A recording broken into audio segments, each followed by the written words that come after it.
Hello students, आज हम बात करेंगे एनआईए के सिलेबस के बारे में। कितने कितने मार्क्स का है और कौन कौन से सब्जेक्ट्स आएंगे पेपर में। तो मोड ऑफ सिलेक्शन इसमें स्क्रीनिंग टेस्ट होगा जिसमें मल्टीपल चॉइस ऑफ क्वेश्चंस आएंगे। आप लोगों को 100 नंबर ऑफ क्वेश्चंस अटेम्प्ट करने 90 मिनट्स में। 3 इसके अंदर हमारे सेक्शंस होंगे। पहला सेक्शन जो कि हमारे सब्जेक्ट बेसिस होगा, सबसे ज़्यादा वेटेज इसी पार्ट को दिया गया, that is 18 marks. Next is your general knowledge and current affair, that is for 10 marks, and for computer knowledge it is also for 10 marks. तो टोटल आपका 100 मार्क्स का है। सबसे पहले हम बात करते हैं कि एनाटमी में कौन कौन से टॉपिक्स हैं। General anatomy, musculoskeleton, upper extremity, lower extremity, spine and thorax, head and neck, nervous system, sensory system, cardiovascular system, lymphatic system, respiratory system, digestive system, urinary and reproductive system, और last is your endocrine system. 11th is your integumentary system, जो कि इसमें involve नहीं है, but वो हमारे 11 systems को अगर ये पूरा टोटल कवर कर रहा है तो वो भी इन्वॉल्व होगा। फिर हम बात करते हैं इसमें प्रैक्टिकल्स की। तो identification and description of all anatomical structures, demonstration of dissected parts, slides, models, skeletal, disarticulated skeletal and articulated skeletal, supply, nerve supply, arterial supply, surface anatomy of bone, nerve and arteries, and point of pulsation of nerve and arteries. तो ये हो गया anatomy का syllabus. Next is for physiology. Basically इसमें हमारे 4 सालों का जितना भी सिलेबस है बैचलर्स लेवल का, वो पूरा का पूरा कंप्लीट या फिर इसको पूरे को कंपाइल करके दे दिया गया है। आप इसके, मुझे जहाँ तक लगता है, इसके बेसिकली प्रैक्टिकल पे अगर आप ज़्यादा कंसंट्रेट करेंगे तो it will be helpful for to clear this exam. पहला है इसमें जनरल फिजियोलॉजी, जो कि सेल और सेल स्ट्रक्चर के बारे में है। फिर second is your blood, third is your same, इसमें हमारे जितने भी जो भी 11 सिस्टम्स हैं उन सबको इन्वॉल्व किया गया है। Respiratory system, muscle physiology, nervous system, renal system, digestive system, endocrine system and reproductive system. Yes, इसके अंदर एक सबसे इम्पोर्टेंट पार्ट है कि प्रैक्टिकल के पार्ट में से हमसे ज़रूर क्वेश्चन पूछे जा सकते हैं, बिकॉज इसमें पहली बार ऐसा है कि किसी ने प्रैक्टिकल भी दिया है किसी सिलेबस में। जहाँ तक मुझे लगता है, it is just my point of view कि प्रैक्टिकल्स पे हम लोग को ज़्यादा ध्यान देना चाहिए during the preparation of this NIA exam. Examination of pulse, BP, respiratory rate, reflexes, lung capacity volumes, estimation of hemoglobin, blood grouping, bleeding, clotting time. Now biochemistry, nutrition, carbohydrate, lipids, fats, amino acid, proteins, study of hemoglobin, myoglobin, function, enzyme, biochemistry of connective tissue, vitamins, diabetes mellitus. General psychology में, yes, इसके अंदर थोड़ा सा आप अगर general psychology के अंदर अगर मैं आपको थोड़ा सा हेल्प करना चाहूँ तो मैं आपको ये बता सकती हूँ कि आप लोगों को इसके अंदर थ्योरीज पढ़ लेनी चाहिए कि किसने कौन सी थ्योरी दी, उसका आपको एटलीस्ट नाम पता होना चाहिए, और आईक्यू का कितना लेवल होता है वो आपको पता होना चाहिए। बाकी आपने फर्स्ट ईयर में साइकोलॉजी पढ़ी हुई है, इसके बारे में आप थोड़ा सा इन डिटेल, थोड़ा सा थॉरोली अगर आप पढ़ सकते हैं तो पढ़ लीजिए। Next is your basic nursing at first aid. What is nursing? Nursing position, methods of giving nourishment, feeding, tube feeding, drip, transfusion, surgical dressings, lifting, transportation of patients. Ethics के अंदर आई थिंक मुझे लगता है कि आपको laws आपको ज़रूर पढ़ने चाहिए, और आपको हिस्ट्री इसकी पता होना चाहिए, कब इसका ये फिजियोथेरेपी कब इस्टेब्लिश हुई, किसने बनाई, किसने दिया। It is important. बाकी आपको इसके अंदर से फर्स्ट ईयर में आपके लोगों के एथिक्स है, 51st ईयर में CS सिलेबस में दिया हुआ है, आप उसको एक बार थॉरोली पढ़ लीजिए, रीडिंग ज़रूर कर लीजिए। Next is your biomechanics, it is very important. Mechanics, motion, force, friction, gravity, equilibrium, levers, pulleys, elasticity, springs, muscular system, definition of muscle, muscular contraction, joint structure and function, posture, gait. Practical. Practical में हमारा measurement of range of motion, identify muscle work, different angles, normal and abnormal posture, normal gait parameters. ये abnormal और normal gait parameters बहुत ही important है। मैंने जितने भी अभी तक एग्ज़ाम खुद ने भी पर्सनली दिए हैं उनमें बहुत सारे क्वेश्चंस जो हैं गेट में से ज़रूर पूछे जाते हैं। तो आपको इस टॉपिक पे थोड़ा सा ज़्यादा कंसंट्रेट करना चाहिए। Next is your exercise physiology. Introduction to exercise therapy, mechanical principle applied in human body, disability models, exercise physiology, passive movements, active movements, starting position, relaxation, suspension, balance, neuromuscular coordination, joint range of measurements of limb girth, length, manual muscle testing, mobility aids. Yes, these mobility aids are very important. हर एक paper में इसमें से 2 या 3 question ज़रूर होते हैं। So you should study. आपको पूरा ही पढ़ना है, बट मैं कुछ इनमें से ऐसे पॉइंट्स बता रही हूँ जो कि बहुत सारे क्वेश्चंस मैंने अभी तक जितने भी मैंने अभी तक पेपर्स दिए हैं उनमें मैंने काफ़ी बार इनको देखा है आते हुए। तो आपको थोड़ा सा इन पे ज़्यादा ध्यान देना चाहिए।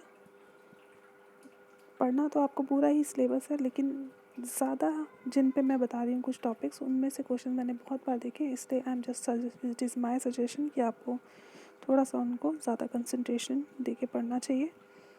इसमें है आपका ICIDH model of disability, passive movements और स्टार्टिंग पोजीशंस में से बहुत क्वेश्चन आते हैं, सस्पेंशन में से बहुत क्वेश्चन आते हैं। सॉफ्ट टिश्यू मैनिपुलेशन में भी हर बार एक क्वेश्चन ज़रूर आता है कि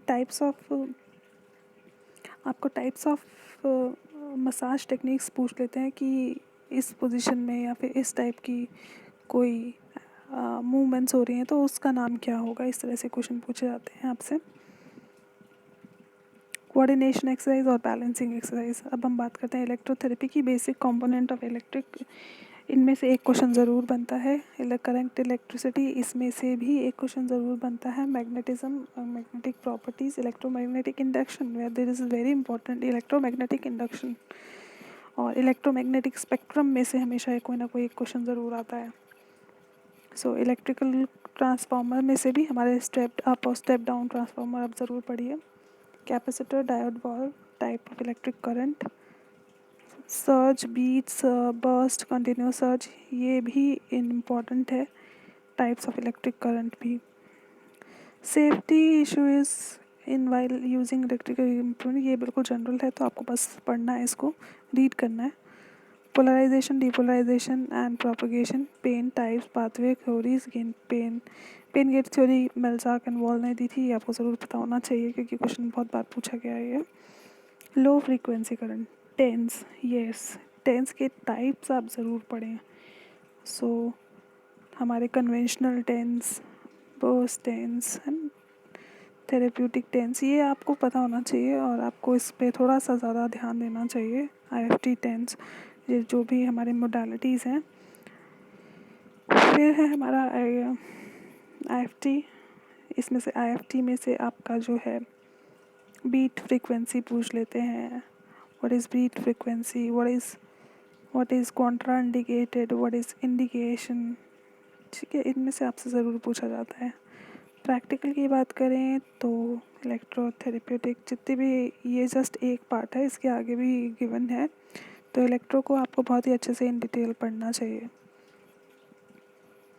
RRB का मैंने एक पेपर दिया था, उसमें सबसे ज़्यादा क्वेश्चन जो है हमारी बुक है जगमोहन इलेक्ट्रो, उसमें से काफ़ी क्वेश्चंस आए थे डायरेक्ट IFT के, जिसमें हमारा रिदमिक और रिदमिक कांस्टेंट, इस तरह से जो हमारी इंटेंसिटीज़ होती है वो 10 to 100 हर्ट्ज़, रिदमिक ऑसिलेशन, और इस तरह से उन्होंने क्वेश्चन पूछे थे। तो आई थिंक आपको इसके ऊपर थोड़ा ज़्यादा ध्यान देना चाहिए। Next is your microbiology, introduction, classification, bacteriology, bacterial growth, sterilisation, mode of transmission, bacterial disease, viral disease, fungal disease, food sanitisation, immunity AIDS and handling of infected material.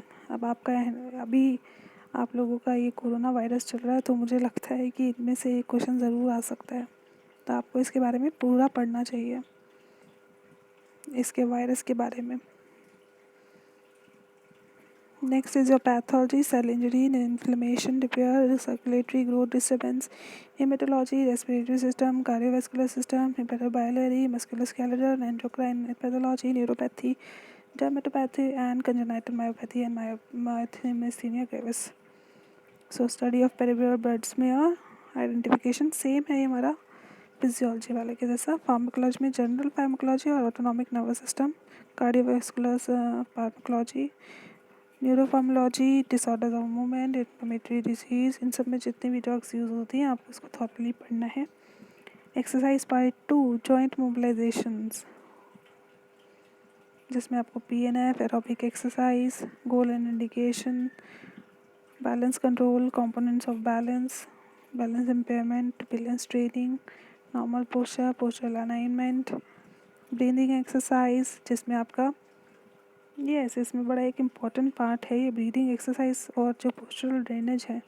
इनमें से भी मैंने काफ़ी बार बहुत सारे क्वेश्चन आते हुए देखे हैं, तो आप इसको ज़रूर मैं इस पर थोड़ा एम्फसाइज कर रही हूँ कि ये थोड़ा इम्पॉर्टेंट है। इस पूरे में से सारा ही इम्पॉर्टेंट है, क्वेश्चन कहीं से भी आ सकता है, बट ये थोड़ा सा आप इसको अच्छे से पढ़ें। व्हाट इज़ इसकी डेफिनेशंस आप अच्छे से पढ़ें।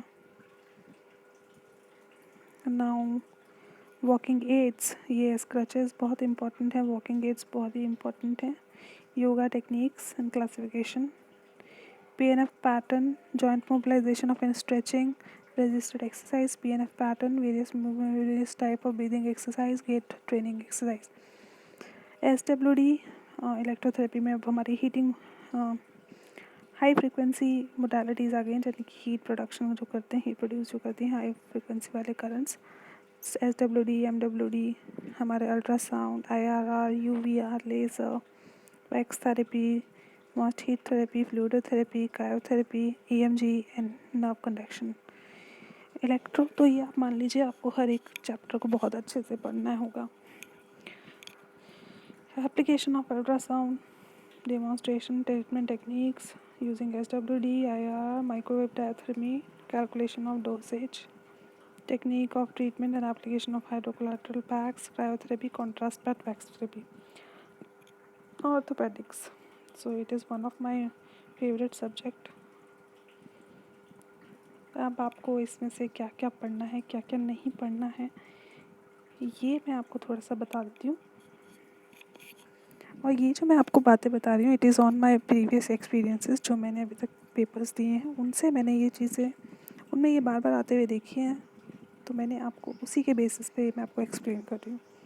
ऑर्थोपेडिक के अंदर स्प्रेन, मसल इंजरी के अंदर और टेंडन स्प्रेन एक ऐसा टॉपिक है जिसमें से हमेशा एक क्वेश्चन आता है। बोनी एंड सॉफ्ट टिश्यू इंजरीज़ के अंदर आपका जनरल प्रिंसिपल्स पूछ लेते हैं, टीनोसाइनोवाइटिस क्या है, बर्साइटिस क्या है, इस तरह से डेफिनेशन में आ सकता है। फ्रैक्चर्स के अंदर से मेजरली बैनेट्स फ्रैक्चर और जो हमारे रिस्ट के फ्रैक्चर्स हैं वो सबसे ज़्यादा पूछे जाते हैं।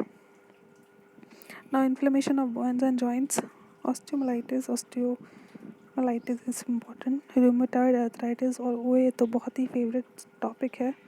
Gout, it is very important, ankylosing spondylitis, neuropathic joints, nutrition and metabolic disease के अंदर से हमारा मेटाबॉलिक डिजीज़ में से हमारा बहुत सारे क्वेश्चंस आते हैं, तो आपको इसको थॉरली पढ़ना है, जिसमें रिकेट्स, ऑस्टियोमाइलिशन और ऑस्टियोपोरोसिस होता है। स्पाइनल डिफॉर्मिटीज़ में स्कोलियोसिस आप ज़रूर पढ़ें, स्पॉन्डिलाइसिस और इंटरवर्टिब्रल डिस्कम्प्रेशन, ये तो पढ़ने ही पढ़ने हैं आपको।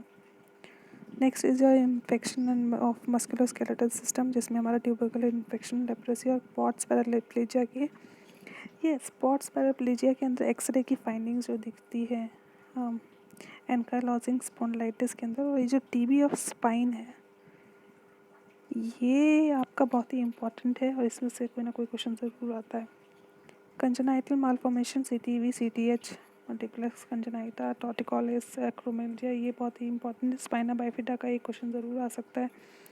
Developmental disease of skeletal, osteogenesis imperfecta, heterotopic ossification, osteochondritis and Perthes disease. Neuromuscular diseases जिसमें हमारा VIC, obstetrical paralysis, peroneal muscle atrophy, poliomyelitis, orthopedic aspect and treatments of deformities, upper limb, lower limb, neuromuscular disease, amputation ज़रूर पढ़ के जाएँ। Bone tumors, operations, orthopedic splints, it is very important. Traction, foot arches and their complication and rehabilitation in patients. This is your general medicine जिसमें introduction diseases, metabolic disease, alimentary tract, आपका disease of connective tissue, disease of skin, first aid, mechanical technique, cardiovascular, आपका ये सभी आपको पढ़ के जाना है क्योंकि ये ऑलरेडी आप लोग फिजियोलॉजी में और आपके पैथोलॉजी में आप लोग इसको पढ़ चुके होंगे। तो आपको एक ही बार पढ़ना है कि बट ये सिलेबस में बहुत बार 3-4 बार एक ही चीज़ को कंटिन्यू करे जा रहे हैं। तो आपको देख लेना है कि आपको कौन कौन से टॉपिक को छोड़ना है, कौन कौन से टॉपिक को पढ़ना है, क्योंकि सब सेम ही है। पैथोलॉजी और फिजियोलॉजी का मिक्स करके इसमें दिया हुआ है। नौ पीडियाट्रिक्स में आपको motor developmental milestones and development of child, normal growth के बारे में आपको ज़रूर पढ़ना है, जिसमें हमारे माइलस्टोन्स आते हैं जैसे कि, और हमारे कुछ डिफेक्ट्स भी आते हैं जैसे for example ATNR, STNR, right, brain stem, mid brain और पॉन्स। तो इन सब से जो रिलेटेड जो प्रॉब्लम्स हैं, डेवलपमेंटल डिसऑर्डर्स हैं, वो आपको ज़रूर पढ़ना है। Milestone, motor, mental, language, social system, ये आपको ज़रूर पढ़ना है। सेरेब्रल पाल्सी, ये सब आपने पूरा का पूरा ये जो टॉपिक है इसमें पीडियाट्रिक में भी सेम आपको ने पढ़ लिया है आपके पैथो में और फिजियोलॉजी में। तो आप देख लीजिएगा जो इसमें से छोड़ना है और क्या इसमें से सेम मैचिंग है वो आप लोग एक ही बार कर सकते हैं। साइकियाट्री आप लोगों ने, मैंने आप लोगों को ऊपर बता दिया था। General surgery, fluid transfusion, classification, wound healing बहुत इम्पॉर्टेंट है। शॉक बहुत इम्पॉर्टेंट है। Wound infections, surgery, pre and post complication of surgery, types of anaesthesia, types of incision. इसमें से लास्ट ईयर 2019 में RRB में क्वेश्चन पूछा गया था टाइप्स ऑफ इंसिजन में से। So classification, causes, prevention, pathological changes, skin graft, type of graft important. So type of graft आपको ज़रूर पढ़ना है। Infection, injuries of hand, surgical oncology, cranium, skull, thoracic, cardiac surgery.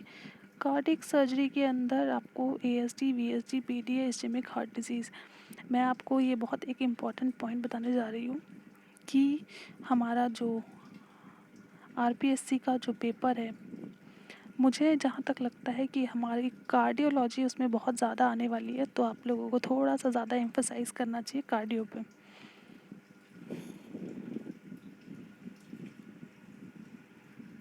And this is only on my previous experiences. जितने भी मैंने अभी तक exams दिए हैं उनमें जो एग्ज़ामिनर्स होते हैं, क्वेश्चन बनाने वाले होते हैं, उनका बहुत ज़्यादा इंटरेस्ट सीकिंग सब्जेक्ट है कार्डियो। और क्योंकि स्टूडेंट्स बहुत कम ध्यान देते हैं तो आप लोगों को कार्डियो पे थोड़ा सा ज़्यादा ध्यान देना चाहिए और पढ़ना चाहिए उसको। Community medicine, health disease, epidemiology of communicable disease, so public health administration, health programmes in India, hospital waste management, disaster management, occupational health, mental health, research methodology, yes, research पे से क्वेश्चन, बायोस्टैट में से question.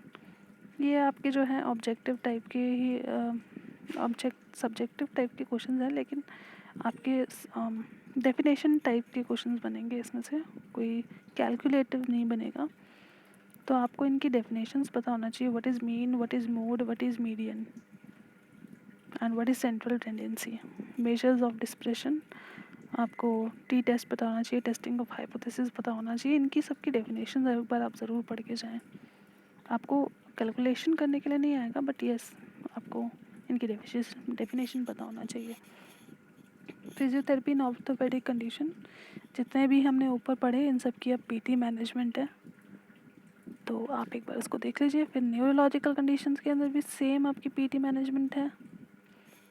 Physiotherapy in cardiovascular general, physiotherapy in sports, physiotherapy rehabilitation on medicine, orthotics and prosthetics, computer. तो 10 number का computer आप लोग बहुत easily gain कर सकते हैं। कैसे कि हमारे पास एक ल्यूसेंट की बुक है, उसमें से आप जनरल अगर कंप्यूटर के बारे में पढ़ सकते हैं तो it will be helpful for you to earn 10 marks from it. I hope कि ये इन्फॉर्मेशन आपके काम आएगी। Thank you so much.